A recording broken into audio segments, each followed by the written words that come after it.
जो लोग अपने घर में स्वर्गीय माता पिता की तस्वीर लगाते हैं तो वह कान खोल करके सुन लें। श्री शिवाय नमस्तुभ्यम। महाराज, आज हम एक ऐसे विषय के बारे में बात करने जा रहे हैं जिसे अधिकतर लोग बहुत छोटी बात समझकर अनदेखा कर देते हैं, लेकिन वास्तव में यह छोटी सी दिखने वाली बात हमारे घर के सुख, शांति, समृद्धि और आने वाली पीढ़ियों तक को प्रभावित कर सकती है। तो महाराज, आज हम जानेंगे कि क्या अपने घर में स्वर्गीय माता पिता या किसी भी मृत परिजन की तस्वीर लगाना सही है या नहीं, और अगर लगाना सही है तो उसे घर में किस स्थान पर लगाना चाहिए और किस स्थान पर नहीं लगाना चाहिए। लेकिन उससे पहले आपसे एक छोटा सा निवेदन है, यदि आपको यह जानकारी थोड़ी सी भी अच्छी लगे, थोड़ी सी भी उपयोगी लगे, तो वीडियो को लाइक जरूर करें और चैनल को सब्सक्राइब करके कमेंट में एक बार ओम नमः शिवाय या जय पितृदेव जरूर लिखें। तो महाराज, आप सभी में से अधिकांश लोगों के घर में किसी न किसी स्वर्गीय व्यक्ति की तस्वीर जरूर लगी होगी। किसी के घर में स्वर्गीय माता पिता की तस्वीर होती है, किसी के घर में स्वर्गीय दादा दादी की तस्वीर होती है, तो किसी के घर में स्वर्गीय नाना नानी या परिवार के किसी ऐसे सदस्य की तस्वीर होती है जो अब इस संसार में नहीं रहे।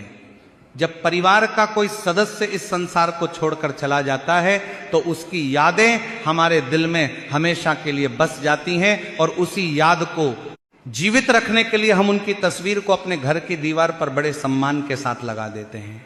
अब महाराज, कहीं लोग उस तस्वीर को ड्राइंग रूम में लगाते हैं, कहीं लोग अपने कमरे में लगाते हैं, और कहीं लोग उस तस्वीर को घर के मंदिर में भी रख देते हैं।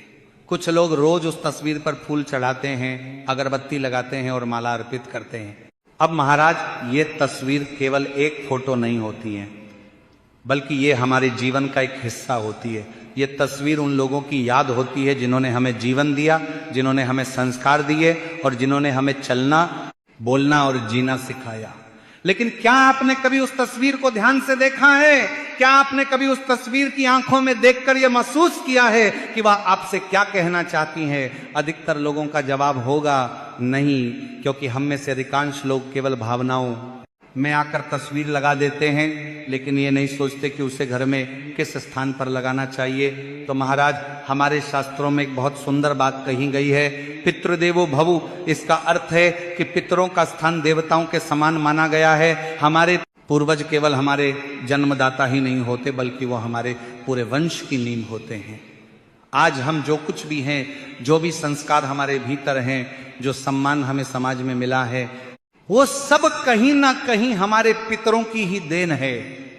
हमारे माता पिता, दादा दादी और हमारे पूर्वजों ने अपने जीवन में जो भी अच्छे कर्म किए, जो भी त्याग किए और जो भी संघर्ष किए, उसी का फल हमें आज एक अच्छे जीवन के रूप में प्राप्त हो रहा है।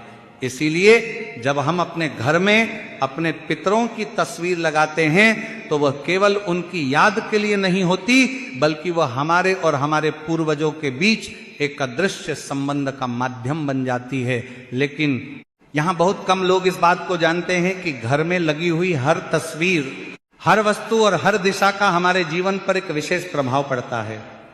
जिस प्रकार मंदिर में रखी हुई मूर्ति केवल पत्थर नहीं होती, बल्कि उसमें देवताओं की ऊर्जा का वास माना जाता है, उसी प्रकार हमारे पितरों की तस्वीर भी केवल एक फोटो नहीं होती, वह हमारे घर की ऊर्जा को प्रभावित करने लगती है। अगर वह तस्वीर सही स्थान पर लगी हो, सही दिशा में लगी हो और उसके साथ श्रद्धा का भाव जुड़ा हो, तो वह तस्वीर घर में सुख, शांति और समृद्धि लेकर आती है।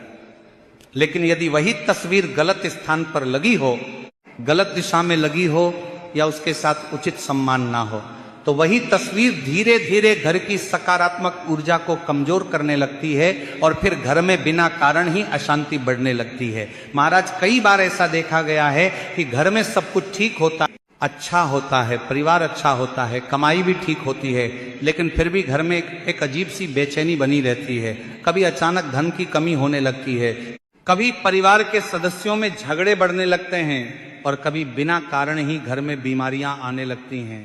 लोग समझ नहीं पाते कि आखिर ऐसा क्यों हो रहा है। कई लोग इसे बुरी नजर मान लेते हैं और कुछ लोग सोचते हैं कि शायद किसी ने टोना टोटका कर दिया है, लेकिन कई बार इसका कारण बहुत साधारण होता है जिसे हम समझ ही नहीं पाते हैं। पिछली कथा में किसी भक्त ने हमसे पूछा कि गुरुजी हमारा घर बहुत सुंदर है, भगवान की कृपा से किसी चीज की कमी नहीं है, लेकिन पता नहीं क्यों हमारे घर में हमेशा तनाव बना रहता है। पैसा आता है लेकिन टिकता नहीं है, नौकरी में तरक्की रुक गई है और घर में बार बार बीमारियां भी आने लगी हैं। उस व्यक्ति ने कहा कि हमने बहुत जगह उपाय करवाए लेकिन कोई फायदा नहीं हुआ। तब हमने उससे एक बहुत साधारण सा प्रश्न पूछा। हमने कहा कि क्या आपके घर में किसी स्वर्गीय व्यक्ति की तस्वीर लगी हुई है? उस व्यक्ति ने तुरंत जवाब दिया कि हाँ गुरुजी,